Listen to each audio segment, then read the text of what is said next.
এসেছি হীরকের রাজা, মাওবাদীরা পাবে সাজা। কে যে কারে মদত দেয় আম জনতা বুঝতে না পায়। খুঁজতে হবে এর সমাধান, যদি বাঁচে নিরীহ প্রাণ। ঠিক কিনা?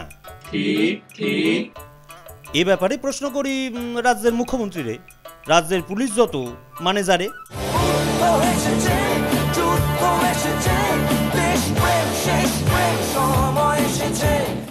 শুনুন সে কি কয়। পুলিশদের সব দিয়েছি বলে ওই এলাকায় যাবে চলে, যৌথ বাহিনী পাহারা দেবে রাতের শেষে দিন যে হবে। মদত দিচ্ছে তৃণমূল, প্রতীক যাদের ঘাসফুল। এক সময়ের হিট জুটি প্রসেনজিৎ, ঋতুপর্ণা। আজকের রাজনীতির ব্যাপারে বলতে কিছু চান না, কথা বলেন ওরা যখন, তুলে আনলাম আমরা তখন। কি বলে ওরা শোনা যাক। আজকের দিনে কতগুলো মানুষ যারা নিজেদের আধুনিক বলে ক্লেম করে, কন্টেম্পোরারি বলে ক্লেম করে, অথচ ডিমান্ড করে যে কারো কোনো রাজনৈতিক আদর্শ থাকা পাপ। মানুষ মাত্র নাকি অ্যাপলিটিক্যাল হওয়া উচিত। পাপই তো, যে রাজনীতি চারপাশে হচ্ছে তার সংস্পর্শে থাকাটাই পাপ। বুদ্ধবাবুর অভিযোগ যার বিরুদ্ধে, সেই দিদিরে প্রশ্ন করি।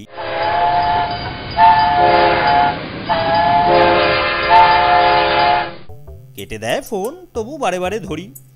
দিদি বলেন মিথ্যা কথা, অভিযোগ শুনে পায় সে ব্যথা। দিদি কয় এ কথা তো ভালো নয়, ক্যাডার বাহিনী আছে সিপিএম এ যত, হারমাদ আরও আছে গুণে শত শত। এরাই তাণ্ডব চালায় সারা রাজ্য জুড়ে, দেখেছেন দিদি সেটা গ্রামে গ্রামে ঘুরে। মাওবাদী আসলেতে হলো সিপিএম, তাই তো ওদের সাথে বুদ্ধবাবুর প্রেম। দোষারোপ পাল্টা দোষারোপ চলতে থাকে, নিরীহ মানুষ মরতে থাকে। প্রশ্ন করি ফেলুদারে, সে কি কয়। জটায়ু তপসে সঙ্গে আছে, নেই কোনো ভয়। জটিল গোলক ধাঁধার মধ্যে যদি পথের হদিশ পাওয়া যায়, তাহলে কি সে লোক দমে? পথের হদিশ পেয়ে গেছেন? এরপরে যাই কেন্দ্রীয় স্বরাষ্ট্রমন্ত্রী পি চিদাম্বরমের কাছে, দেখি সে কি কয়। তার কথায় দূর হবে কি আমজনতার ভয়। চিদাম্বরম শুনে বলে ভারী ভাবনার কথা, এমন যদি চলতে থাকে মনে লাগে ব্যথা। মুখ্যমন্ত্রী এসেছিল দিল্লিতে ছুটে, তথ্য সব এনেছিল দারুণ খুঁটে খুঁটে। তৃণমূল মাওবাদী যোগাযোগ নাই। চিদাম্বরম গুজব বলেন, মনে শান্তি পাই। কেন্দ্র সরকার সাহায্য করবে ভরপুর, যৌথ বাহিনী রয়েছে তো, চিন্তা হবে দূর। এরপরে যাই রাজ্য বিজেপির কাছে, কি বলে তারা শুনি। রাজ্যে ওরা সংখ্যালঘু, হাতের করগুনি, ঠিক কিনা? ঠিক ঠিক। মাওবাদীদের টাইট দেওয়া কোনো ব্যাপার নয়, বুদ্ধ আর মমতার ভোটের লাগি ভয়। ক্ষমতা এলে সরিয়ে দেবো মেরে একটা তুড়ি, সব শুনে আমার লাগে ভীষণ সুরসুরি। এবারে যাই ব্যোমকেশের কাছে, দেখি কি খবর তার কাছে আছে। ভয় নেই, ক্ষতি হবে না।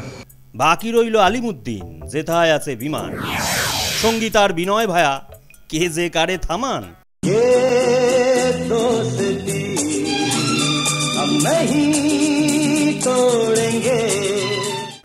বামেরা কি কয় শুনতে হবে নিশ্চয়, ঠিক কিনা?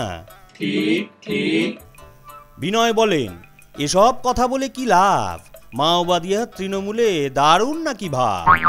পেছনেতে কংগ্রেস আছে, মারতে সিপিএম। কচু কাটা করবো ওদের, নেই যে আমার সেম।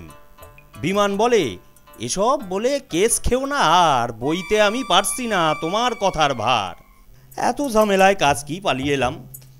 হীরক রাজা বলে কথা, সময়ের কি দাম। বুঝলাম এ সমস্যা মোটেই মেটার নয়। সঙ্গী এখন আমজনতার বুকের মাঝে ভয়। আজ তবে এবার আসি, তোমাদের ভীষণ ভালোবাসি। তাই তো এসো এ দরবারে, এ সুযোগ কে আর সারে। কাল দেখা হবে আবার, সময় হলো এবার যাওয়ার। হে হে হে হে হে হে।